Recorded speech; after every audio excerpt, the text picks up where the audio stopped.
Wealth creation అయింది, opportunities పెరిగాయి, growth multiplier ఎఫెక్ట్లో వెళ్ళిపోయే పరిస్థితికి వచ్చింది.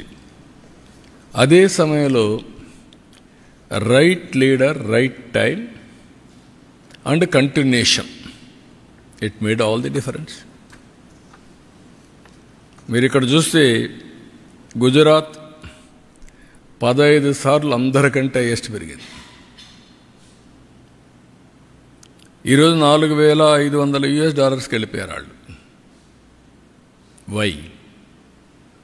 అంత మునుపు ఉన్న ముంబై, కలకత్తా, చెన్నైని డామినేట్ చేసి ముందుకెళ్ళారు. రెండోది టెక్నాలజీ హబ్స్ అయినటువంటి హైదరాబాద్, బెంగళూరు, పూణేను కూడా దాటి ముందుకెళ్ళిపోయే పరిస్థితికి వచ్చారు. అంటే కన్సిస్టెంట్ పాలసీస్, లీడర్షిప్, గ్రోత్, ఇవన్నీ కలిపి it makes all the difference. అందుకే మీరు చూస్తే వెస్ట్ బెంగాల్ $51 బిలియన్ ఉండేది, గుజరాత్ 24 ఉండేది. ఇది రివర్స్ అయిపోయింది. 370 గుజరాత్, 241 వెస్ట్ బెంగాల్. సేమ్ మనుషులు, సేమ్ నీళ్లు ఉన్నాయి, సేమ్ అవకాశాలు, సేమ్ రిఫార్మ్స్. ఇవన్నీ కూడా మనం గుర్తుపెట్టుకోవాల్సింది. ఒక లీడర్ కానీ కరెక్ట్గా ప్లాన్ చేస్తే ఏం జరుగుతుందో ఇది ఒక ఎగ్జాంపుల్స్. ఇవన్నీ నేను అందుకే చాలాసార్లు చెప్పాను, భారతదేశానికి రైట్ టైంలో రైట్ లీడర్ నరేంద్ర మోడీజీ. కొంతమందికి ఇష్టమున్నా లేకపోయినా it is the right momentum. అలాంటి లీడర్షిప్ని ఇప్పుడు ఢిల్లీ కూడా ప్రజలు మళ్ళీ ఓట్లేసి గెలిపించారు. ఈ ప్రాసెస్ ఏంటని మన ప్రజలందరూ అర్థం చేసుకోవాల్సింది. కొంతమంది కరప్షన్లో ఇన్వాల్వ్ అవుతారు. ఆటోమేటిక్గా 5 ఏళ్ళలో పోయేళ్ళున్నారు, కొంతమంది 10 ఏళ్ళలో పోతున్నారు, కొంతమంది లాంగ్ టర్మ్లో కూడా ఉంటున్నారు, కానీ నష్టపోతున్నారు. కొంతమంది సంక్షేమం ఇస్తున్నామని బటన్ నొక్కడం, సంక్షేమ కార్యక్రమాలు ఇస్తున్నామని చెప్పి మాయమాటలు చెప్పడం, దెన్ కరప్షన్ చేయడం. దీంతో ప్రజలు రియలైజ్ అయ్యేదని టైం పట్టచ్చు. 1 టర్మ్ పట్టచ్చు, 2 టర్మ్లు పట్టచ్చు. దెన్ ఎక్కడికక్కడికి ఈ పొలిటికల్ పొల్యూషన్ చేస్తూ వస్తున్నారు. ఎవరైనా మాట్లాడితే ఎదురుదాడి చేయడం, వాళ్ళని అరెస్టులు చేయడం, లేకుంటే వాళ్ళ మీద ఒత్తిడి పెంచడం, సోషల్ మీడియాలో అవమానం చేయడం, ఒక పొల్యూషన్. ఇష్టానుసారంగా మాట్లాడడం, గర్వంతో మాట్లాడడం, హంబుల్నెస్ లేకుండా పోవడం, ఇవన్నీ వచ్చే పరిస్థితికి వచ్చింది. కానీ పర్ఫార్మెన్స్ మాత్రం లేదు. దానికి 2 ఉదాహరణలు ఏపీ అండ్ ఢిల్లీ. సిమిలారిటీస్ కూడా ఉన్నాయి. ఆ రోజు Delhi model of education, what is that model? నేను బాగా చదువు చెప్పిస్తున్నా, ఓకే. హైయర్ ఎడ్యుకేషన్ ఉందా? లేదు. ఆ తర్వాత కాలేజీలు ఉన్నాయా? లేవు. తర్వాత ఉద్యోగాలు ఉన్నాయా? లేవు. రెండోది మహిళా హాస్పిటల్స్, హెల్త్. ఇంటికి నేను మందులు పంపిస్తున్నా, ఓకే, బాగానే ఉంది. సూపర్ స్పెషాలిటీ హాస్పిటల్ ఉందా? లేదు. ఇవన్నీ చేసిన తర్వాత నీళ్లు ఇచ్చే పరిస్థితులు లేరు. డ్రైనేజ్, డ్రింకింగ్ వాటర్ కలిసిపోయే పరిస్థితి వచ్చింది. ఢిల్లీలో ఎక్కడ చూసినా డస్ట్ బేరకపోయి garbage. It is a city of garbage అయింది. మెయిన్ రోడ్లో ఎవరన్నా విఐపీస్ వస్తే, అంబాసిడర్స్ వస్తే, కంట్రీ హెడ్స్ వస్తే మెయిన్ రోడ్లో గార్బేజ్ ఉండే పరిస్థితికి వచ్చింది. ఏమన్నా టోటలీ పొల్యూషన్. ఏదైతే ఒక సీజన్లో ఢిల్లీలో pollution highest in the world, most polluted city ఏదైనా ఉందంటే ఢిల్లీ దానికి చిరునామా అనే పరిస్థితికి వచ్చాం. అందుకే నేను మొన్న ఎన్నికల్లో చెప్పాను, it is a total failure model. I'm not criticising individuals. It is a failure model. Itself is a failed model. It cannot sustain, it cannot replicate, it cannot be continued. Continue అయ్యే కొద్దికి ఏమవుతుంది, ప్రజలకు bleeding అవుతుంది. ఇంకా ఒకప్పుడు మీరు చూస్తే best examples ఇక్కడ పంజాబ్, మనం గర్వంగా చెప్పుకున్నాడు. పంజాబ్ అంటే ఒకప్పుడు దేశానికి కావాల్సిన సైన్యం అంతా అక్కడి నుంచి వచ్చేవాళ్ళు, దేశాన్ని రక్షించేవాళ్ళు. దేశానికి అవసరమైన ఫుడ్ అంతా గోధుమలు కానీ రైస్ కానీ సప్లై చేసేవాళ్ళు. 5 నదులు ఉన్నాయి. ఈరోజు ఏమైంది పంజాబ్? డ్రగ్స్, ఐటీకి పోలేదు, డ్రగ్స్ వచ్చాయి. అదే సమయంలో పంజాబ్లో ఈరోజు మీరు చూస్తే ఎవ్రీ డే ఒక ట్రైన్ ఢిల్లీకి వస్తుంది క్యాన్సర్ ట్రీట్మెంట్ కోసం. Is it not our responsibility to correct it right time? ఇవి చూసిన తర్వాత ఇక్కడ అక్కడ మీరు చూస్తే వెల్ఫేర్ అని చెప్పి నేను నీళ్లు ఊరికే ఇస్తున్నా, కరెంటు ఊరికే ఇస్తున్నా, ఇవన్నీ చెప్పారు. కానీ భవిష్యత్తును అంధకారం చేసే పరిస్థితికి వచ్చారు. ఇక్కడ కూడా మన రాష్ట్రంలో మీరు చూస్తే అక్కడ కొద్ది టైం తీసుకున్నారు, కానీ మన రాష్ట్రంలో 5 ఏళ్లలోనే బటన్ నొక్కే కార్యక్రమానికి విసుగొచ్చే పరిస్థితికి వచ్చారు. వీళ్ళ అరాచకాలు అద్దులు లేకుండా పోయే పరిస్థితి వచ్చింది. ఎగో ప్రాబ్లమ్స్ కూడా చిన్న పెద్ద లెక్క లేకుండా ఇష్టానుసారంగా మాట్లాడడం, ఆ గర్వం, ఎగో, ఏదో ఎక్కడి నుంచో వచ్చినట్టు ప్రవర్తించడం, ఆ హంబుల్నెస్ లేకుండా పోవడం, ఇవన్నీ జరిగాయి. ఢిల్లీలో జరిగిన లిక్కర్ ఇది నథింగ్ కంపేర్ టు ఆంధ్రప్రదేశ్. ఎవరైనా సరే లిక్కర్లో ఇన్వాల్వ్ అయిన వాళ్ళు ఇంతవరకు ఆ ఫ్యామిలీస్ కూడా బాగుపడవు.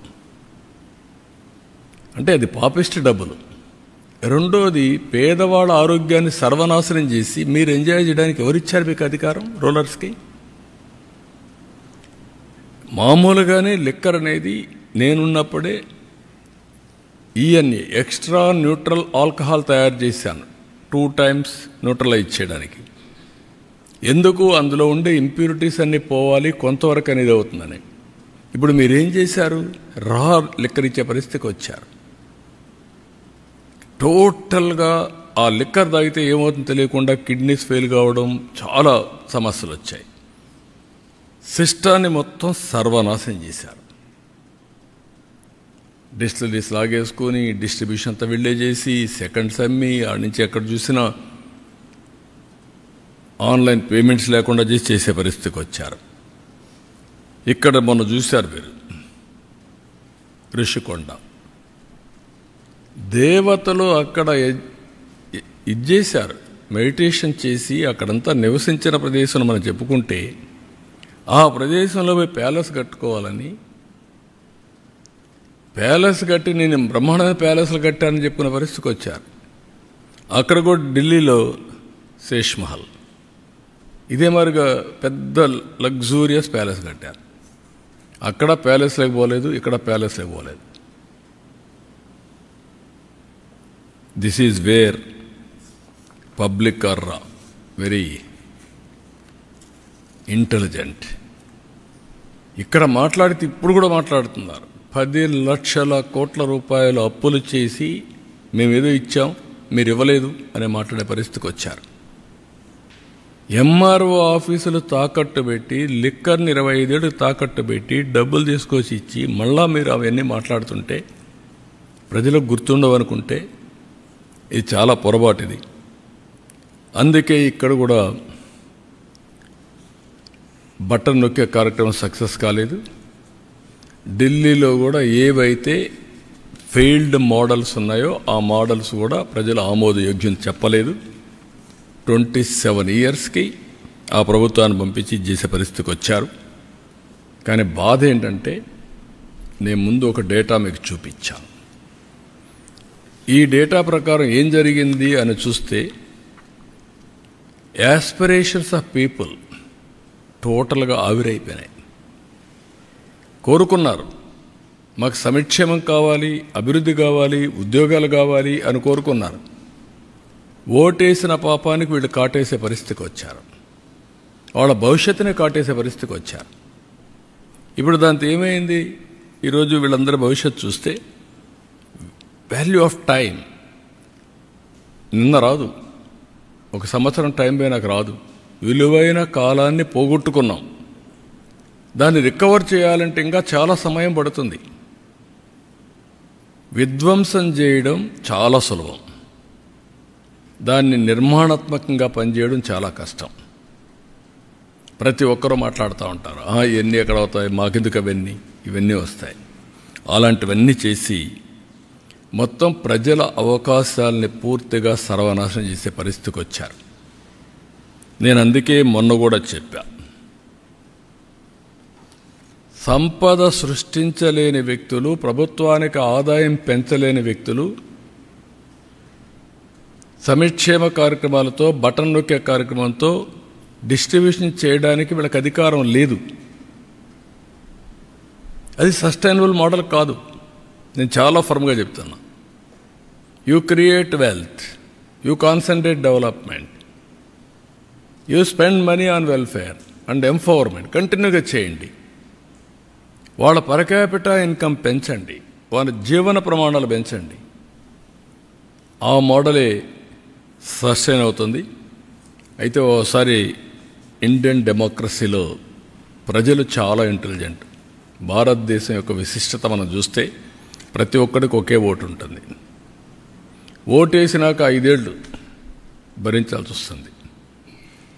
5 ఏళ్ళ తర్వాత చరిత్ర తిరగ రాస్తూ ఉంటారు. కొన్ని దగ్గర 10 ఏళ్ళు కూడా పడతా ఉంది. అయితే ఇది చూసినప్పుడు కులాల పేరుతో, మతాల పేరుతో, ప్రాంతాల పేరుతో కొంతమంది మోసపోయే పరిస్థితులు కూడా ఉంటారు. ఏది జరిగినా నష్టం మాత్రం వాళ్ళకే ఉంటుంది.